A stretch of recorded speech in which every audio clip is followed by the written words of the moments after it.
Full flow, the big fellas. Now we come a little bit down the scale and we're going to see 400 Super Sport and the 125cc. Let's throw ourselves right into the middle of the 125cc competition.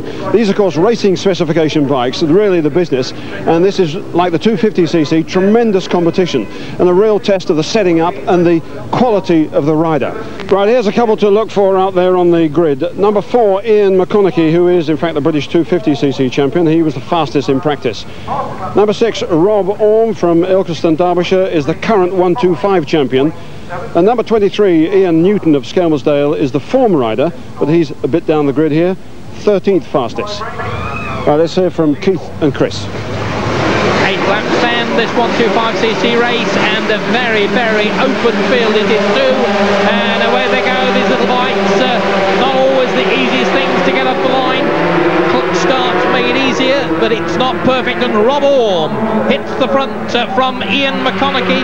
Rob Orme, fine start there. I think he was down on the second row of the grid, but Rob Orme, the reigning 125cc British champion, Clark Racing, Honda, out in front. He's a brave man. I think he's got brand new leathers on for this rating race, and Keith Ewan, that always means a tumble some stage, doesn't it? Yes, if you're superstitious, that's not the way to be. And is that McConaughey having a bite at the back end of Rob Orme there? It is indeed Ian McConaughey on the Claycross Kawasaki machine. It's actually a Honda he rides, sponsored by Kawasaki dealer. Oh, and Rob Orme just nipped in there, just chopping off Julian Perry, who was thinking of having a go.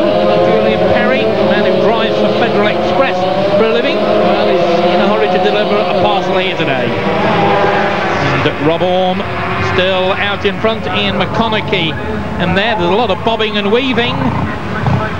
McConaughey leads from Rob Orme. Rob Orme actually qualified in 3rd place on the grid. Here McConaughey in pole. So 35 there, George Bedford. Just keep an eye on him. Everybody will remember, of course, Alex Bedford, one of Britain's best 125 riders. Well, George is an even crazier, younger version of Alex. Well, that should be interesting to say the least. A younger brother, lots of talent. Ian McConaughey then out in front on the Claycross Kawasaki machine. Rob Orme pushed back to 2nd place, Julian Perry in 3rd spot, and George Bedford was down there, and Ian Newton, retirement. Ian Newton, the retirement, that really is sad. Ian Newton, very much the man on form, and Rob Orme now having a go, a bit of bobbing and weaving, pushing and shoving, and Rob Orme's got the better line on the inside.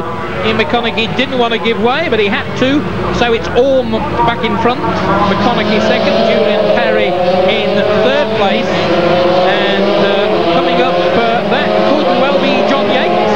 Well, he's just behind Graham Harknett, number 16, so John Yates, the teammate to Ian McConaughey, getting in on the picture. Yes, but Rob Orme is a very, very experienced man here. Oh, Rob, that was Graham Harknett looking for the inside line, trying to get ahead of Julian Perry. There's number 35, George Bedford. Behind him, Phil Arms. Well, Phil Arms knows his way around Snetterton, and so he should. His mum and dad have been running races here for donkey's years. Rob Orme then, out in front now, ahead of Ian McConaughey. Then Julian Perry, then Graham Harknett, then John Yates. John Yates, who's this is his 1st year as a professional racer from Chesterfield, and Yatesy trying to get close to his teammate Ian McConaughey. 5 riders then, nose to tail, and this 5-way scrap, I think, could go all the way to the checkered flag. Now they're lining up across the circuit. Graham Harknett trying to move up, and in fact loses ground there. McConaughey leads, Rob Orme, and Julian Perry goes through to 2nd place. It's McConaughey, Julian Perry, then Ian McConaughey, then Graham Harknett, and John Yates. Yeah, she saw the slipstreaming down the Revitt straight there. They're pulling about 135 miles an hour on what is the longest straight in England, with the exception of Silverstone. And slipstreaming on these little motorcycles is very, very important. You could be back in 3rd place and be leading by the end of the straight just by getting in the still air behind the rider in front. So Julian Perry in 2nd spot behind McConaughey now, Rob Orme, then Graham Harknett, then John Yates, then George Bedford, and Phil Arms. Rob Orme is actually the current 125 British champion, knows this track like the back of his hand, actually came off in this race last year, so he won't want to repeat that. John Yates has now gone ahead of Graham Harknett, and there was a bit of a gap stretching between the first three men and the fourth and fifth men, and I think John Yates now got Martin Bennett doing the tuning on that 125 Honda. Martin Bennett, a talented rider himself. And oh dear, Julian Perry, well, he's a little hard, tough character, another one of the Stoke Golding Mafia we've referred to earlier over this weekend, and they pull out of the slipstream, and Rob Orme looks for the inside line, but McConaughey holds on, but Julian Perry has to go back a place. Yes, Rob Orme's perfectly placed now for having a nibble at Ian McConaughey. He's been pushed back to third on one occasion, but Rob Orme, number 6 here, he'll be trying to hold on to Ian McConaughey. Oh, John Yates goes down. Oh, John Yates, a faller. Well, he'd be disappointed about that. And he's perfectly okay, but Keen Boy wants to get going again. And, well, the marshal's there. Happy to do it. Chance to see it again in slow motion. There's the front three men. There's Graham Harknett. And into sight, well, I think the front end went away. Yes, the front end went out from him at the notorious bombhole bend here at Snetterton. There's a little bit more runoff there now. They've dug a bit of a sand pit, so you can see he's just sliding along on his backside, waiting for the tyres to slow him right up. And look at this, Rob Orme's having a go, and Rob Orme has gone ahead, and Ian McConaughey will have none of it. Lets off the brakes, goes a bit wide though as a result of that, and Rob Orme and Julian Perry suddenly decide that maybe they could win this one. Yes, without doubt, Ian McConaughey's motorcycle just looked that tiny weeny fraction bit quicker than Rob Orme's, and even though Rob was using the slipstream to his best advantage, he just couldn't get past him on that straight.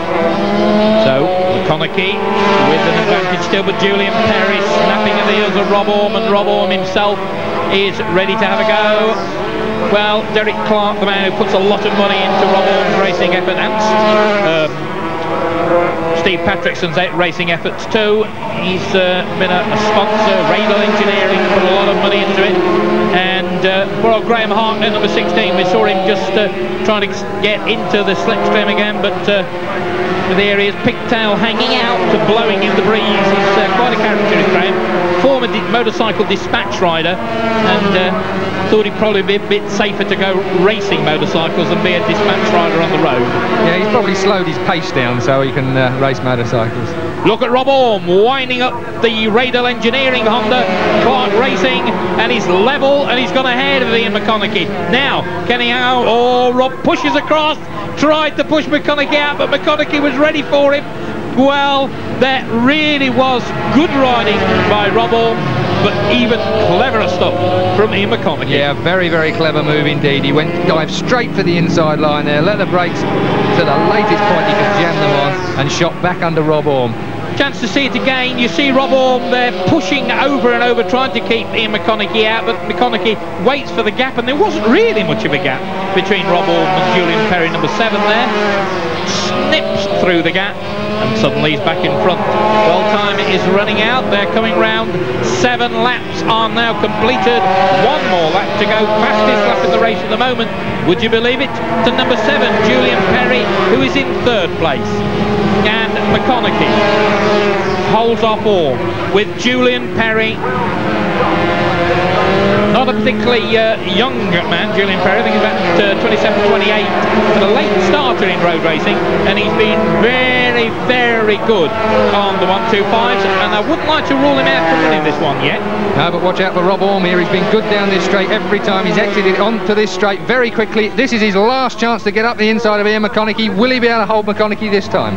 Well, he's trying to do it exactly the same this time, and Julian Perry's there, and Rob Orme, no, Ian McConaughey will not be denied. But if Ian McConaughey does win this one, it really will because of his superb riding. Rob Orme has been magnificent, but Ian McConaughey has just been too good for him.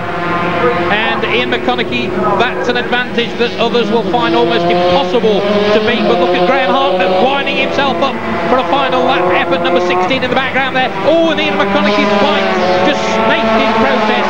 There's Julian Perry in 3rd spot, but it's going to be McConaughey, the sprint to the line. Ian McConaughey, Rob Orme settling for 2nd, but he doesn't want to be caught out. Looks over his shoulder. McConaughey with takes second place. Julian Perry is third, and Graham Harknett is fourth. Well, what a splendid win for Ian McConaughey. So, good one there for Ian McConaughey of Chesterfield, with Rob Orme, the current 125 champion, in second place, and Julian Perry from Hinckley in Leicestershire third. He also picked up the fastest lap, over 86.62 miles an hour.